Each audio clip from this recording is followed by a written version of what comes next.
Yo, what is up, guys? It's your girl Bex, and welcome back to the race rundown post Monaco Grand Prix. How are we feeling, everyone? The first Monaco Grand Prix with 2 compulsory pit stops. Now, before we start the episode, I just want to ask you guys if you could drop me a follow, drop me a like, follow me on all the socials, subscribe, all that fun admin-y stuff, and let's get into the episode. So, Lando Norris, lock up on turn 1. Flat spot on the tyres for sure. Then a lock up from Stroll at the back of the pack. Shock, not. Lap 1, Bortoletto into the wall, claiming that Kimi was the one that forced him off. We all know that not to be true.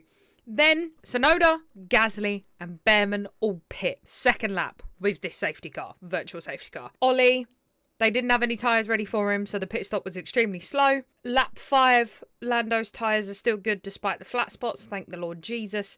Lap 8 to 9, yellow flag due to Gasly. I would just like to pause on this particular point because Lord knows I'm still trying to wrap my head around what was going through Gasly's head at that point. He should have definitely, given the way that the car was and the nature of Monaco, he should have definitely used the runoff area and just stayed there. I don't know what he was thinking, driving 3 wheels round a track and just spreading debris everywhere. Maybe he just wanted it to be a bit more interesting. Maybe he didn't want to screw over the race strategy with another safety car.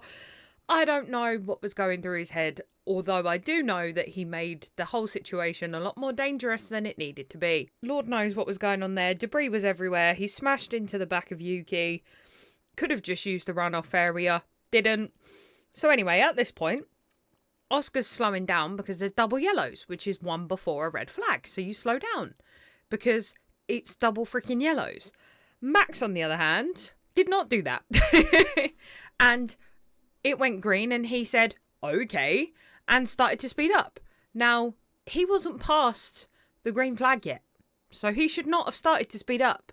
So the fact that he was on the radio pissing and moaning and just being General Max cracked me up, to be honest. Shock, Bex doesn't like Max. What? That's as much as I want to say on that because I don't want to just look like I'm shitting on Max for the sake of shitting on Max. So as I said, going back to the previous point, Gasly should have parked it up straight away.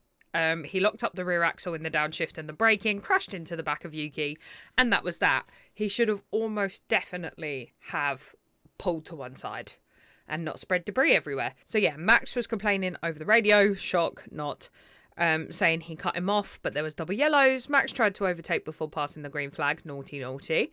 That's literally what I have written in my notes. Ferrari pit stop lap 19 for Lewis, who then came out in front of Hadjar. Hadjar was in 6th at this point, so that's good. Lando Norris then pitted on lap 17 with a 2.7 second stop time. Honestly, these pit stops just get faster and faster. It's actually quite impressive. Comes out ahead of Hamilton, thank God. Lawson's holding everyone up. We love that. Finally, the man knows his place in holding everybody else up. Lap 21, Piastri pit stop, goes for the undercut, 3.8 second stop, which, I mean, he lost time to Leclerc at that point. However, he was still aiming for the undercut on Max, which turned out to be successful. The outlap needed to be quick, and it was, so that's good. Lap 28, Max is in the pits with a 2.3 second pit stop, but that was not enough as the outlap from Piastri was sublime and saw him ahead of Max. So the position that they were in before they pitted remained the same. Then we have the point of the blue flags. Now, obviously, with Monaco the way that it is, we know that it's quite difficult to overtake. Turns out it's also quite difficult for those getting lapped to move to one side because the cars are bigger and Monaco is not. So those that were trying to get through the traffic were struggling. Shock! This is what I've said about Monaco every single goddamn time that we race there. I understand the perspective that Monaco is F1 and F1 is Monaco, and I understand that there is a heritage there. However, it is just not practical for Formula One cars in their current format to race there. It doesn't work anymore. It makes a boring race. And even with the 2 pit stops, it was boring. I'm sorry. I'm not saying that we need to scrap it completely, but maybe let's just do, I don't know, a historical run of like the cars around the track when they were a little bit smaller, or do like a, I don't know, an exhibition event outside of the tracks for the year. Because it's just boring. I'm sorry, it's just boring. I mean, I was at a wedding. I obviously found out during the wedding who won, because Lord knows my phone will tell me. And I was like, well, he qualified on pole, so I'm not shocked. Normally, if you get pole in qualifying, you win the race. So then at that point, it's like, well, what's the point in watching on the Sunday? And everyone's like, oh, but it's the heritage, it's the track. I understand that. And back in the day, it was exciting and exhilarating. Whereas now, it's like, oh, okay, you get pole on the Saturday, you win on the Sunday. What's the point? It's just not practical. It's just not practical. I would hate to see it go because of the history. But at the same time, I think it's time to just let go. All good things have to come to an end, you know? And it's not like Formula One can't visit Monaco every year, but maybe just take it off of the list of tracks and do an exhibition event or something. That's my thoughts on that. Back to the race. Lap 38, Alonso out, having to retire. Doing what Gasly should have done and using the escape road to get the car out of the way so that it's only a yellow flag. Brief yellow flag, might I add. And everyone can just crack on with what they needed to crack on with. At this point, obviously, Alonso retires. We're all like, what? And then F1 decide to do arguably the best thing they could have possibly done and hard launch Lando's girlfriend. I can only assume that they're serious because the Norris family were in attendance this weekend. So he would have had to introduce his girlfriend to his mum and dad if they hadn't met already. So yeah, all the Lando fangirls that were hoping that he would date them are now crying. They have joined the ranks of the Ferrari fans. I'm happy for him.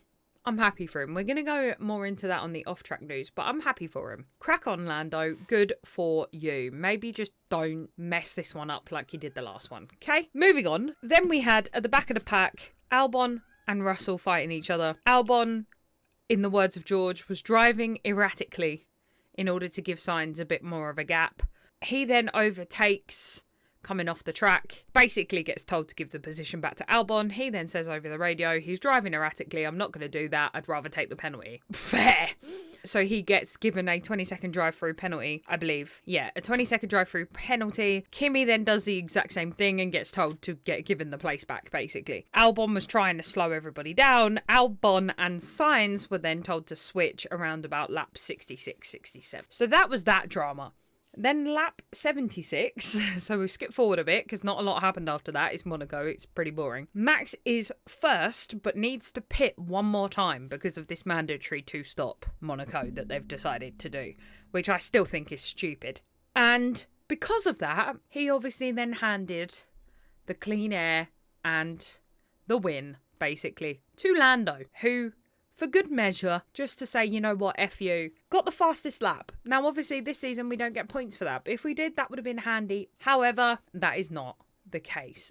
And what's the best part about this, you may ask? Lando's family were there to watch him win, which is great. This was the 5th career win so far, which is fantastic. Leclerc was then being chased by Piastri. 0.4 seconds to Norris. We all thought it would be a bit tight. Max obviously then has to pit, finishes in 4th, and that was the end of that. Now, I hear, you may ask, where does that leave Lando in the drivers' standings? Well, that leaves Piastri on 161 points as the leader so far, with Norris now after this weekend having 158. So there's 3 points in between the two McLaren drivers. It could be starting to heat up, who knows. I try not to have a lot of faith in Norris at the moment because I get disappointed. So there's 3 points between them. Then at 136 points we have Max, with George Russell bringing up the rear in 4th with 99 points. So the top 3 have quite a significant lead. Now, for the sake of just, you know, pointing out the veteran drivers on the track, if you will, I would like to point your attention to the current positioning of both Lewis Hamilton and the eternal rookie, Fernando Alonso. Lewis Hamilton of Great Britain, currently racing for Ferrari, is currently 6th with 63 points. With Fernando Alonso, poor Fernando, currently 18th in the driver's standings with 0 points, alongside Doohan, Colapinto and Bortoleto. Yep. Now, 1, 2, 3, technically. 1, 2, 3, technically rookies down here. Kimi Antonelli, you may ask, who is arguably the best rookie on the grid this year. Where would he be sat, do you think? 7th with 48 points. So let me get this straight. Okay, and I'm going to pull my calculator up right now. I don't want to give him a hard time, but I'm going to. Lewis Hamilton, currently 6th with 63 points. Antonelli, currently 7th with 48 points. Now, my mathematics on my calculator is bound to be correct because Lord knows I'm not doing it in my head. That leaves 15 points between a 7-time world champion and a rookie that replaced him at his previous team. Yep, well, that's that. We'll have to watch that and see where that goes. I know Ferrari haven't been performing so far, but that's jokes. That is absolute jokes. Okay, so off-track news. Going back to the point I made during the race rundown at the beginning of the episode, the hard launch of Lando's girlfriend, Margarida Cordeiro. She's Portuguese, so that's probably a terrible pronunciation of her name. Hard launch. She is a Portuguese model. Her TikToks are quite funny. Her Instagram is also funny. I gave it a little bit of a stalk to do some research before this episode. Yeah, I'm happy for him. That's all I have to say on that. For all the Lando fangirls that were hoping they could marry him one day, I apologise. How you all feeling? Are you good? Are you up there with the Ferrari fans? Do we need to do a wellness check? Like, are you okay? Okay, moving on. James and Toto texting over the Monaco Grand Prix weekend. Now, this was something that was covered by Sky F1.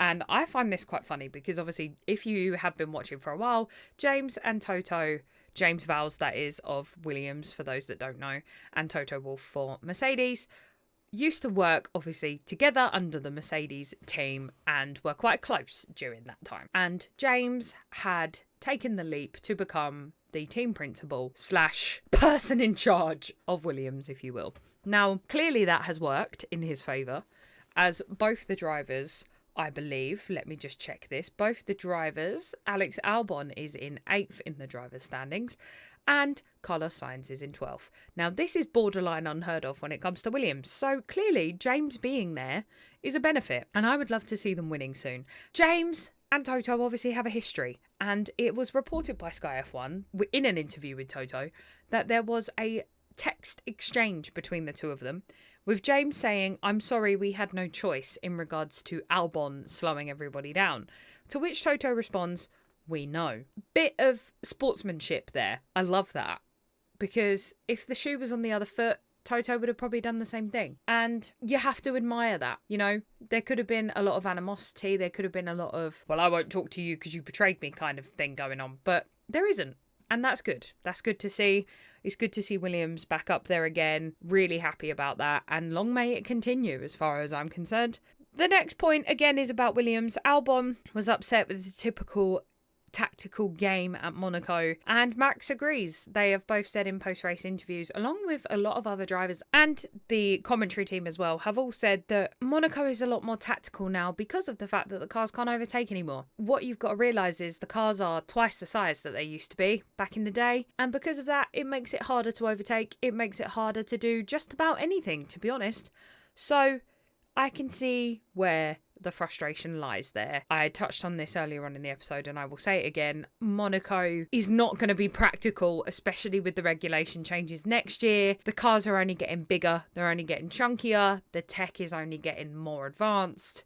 And because of that, I think it might be time to just let go of Monaco, or maybe even build a track in Monaco that isn't a street circuit. I know a lot of people that are fans of F1, the same as I am, that have been around for ages, aren't going to agree with that.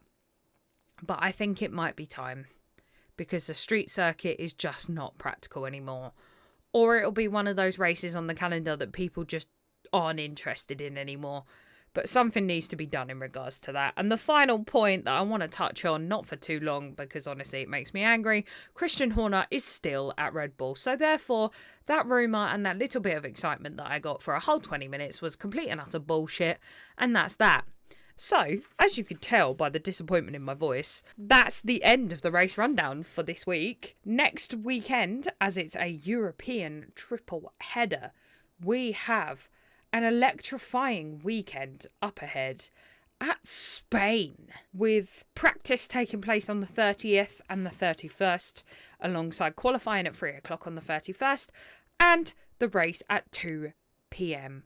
on Sunday. So, with that being said, until the Spanish Grand Prix, ladies and gentlemen, I've been your girl Bex. This has been the Race Rundown, and I'll catch you in the next one. Peace!